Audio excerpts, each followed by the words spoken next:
Gasilska brigada Ljubljana ob 100-letnici delovanja svetuje 100 nasvetov za 100 let. Tokrat svetujejo, naj pazimo in varno uporabljamo praznično okrasitev.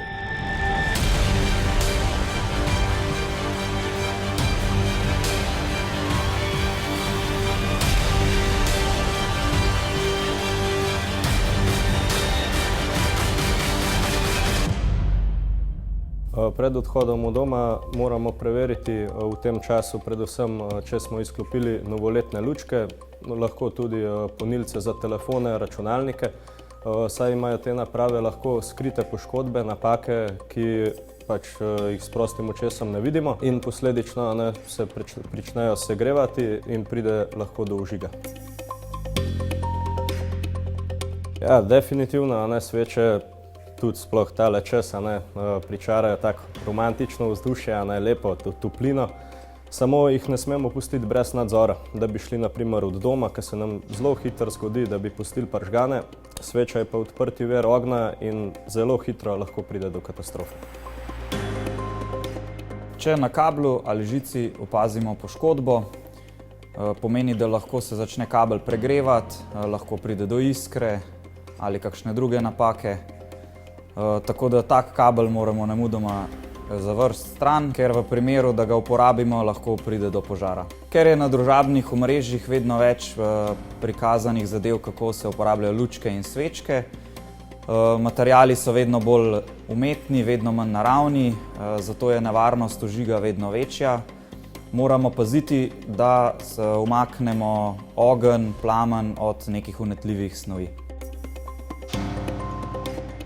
V tem prednovoletnem času, božičnem, je priporočljivo, da se božične osvetlitev pa venčki ugašajo pred spanjem oziroma kadar zapustimo stanovanje. S tem preprečimo potencialen razvoj požara na jelkico ali pa na ta venček, ker to so vse gorljivi materiali, s tem pa pripomoremo k temu, da se to ne zgodi.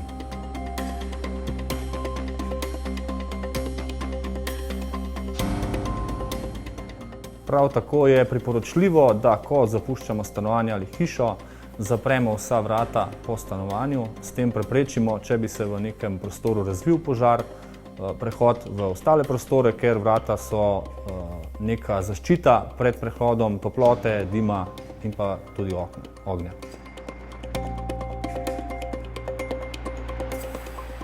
Kolikor opaziš požar na smrekci ali na adventnem venčku, je dobro, če imaš pri sebi kakšen gasilni aparat, mogoče požarno odejo. V primeru, da nimaš požarne odeje, je dobra brisača, mokra brisača, s katero sam pokriješ. S tem bi rešil, v bistvu, da ne bi prišlo do večjega požara. Mogoče bi ga celo do konca pogasil. Če tega nisi zmožen narediti, pokliči na 112. Predmeti, ki že gorijo, naj se ne nosijo po stanovanju.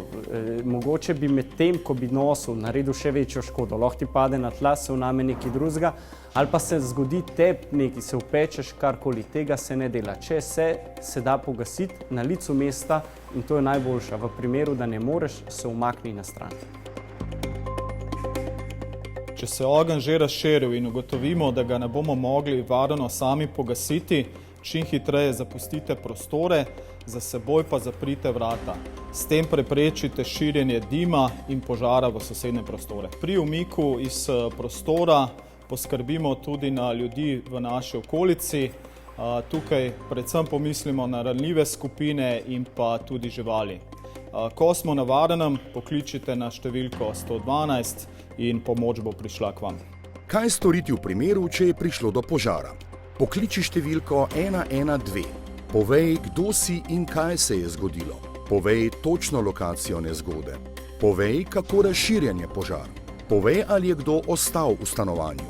Ne odloži telefona, dokler ti tega operater ne dovoli. Praznične pripomočke uporabljaj varno in odgovorno. Ukolikor opaziš, da ognja ne moreš obvladati sam, nemudoma pokliči številko 112. Naj bo praznični čas čaroben in vesel prav za vse.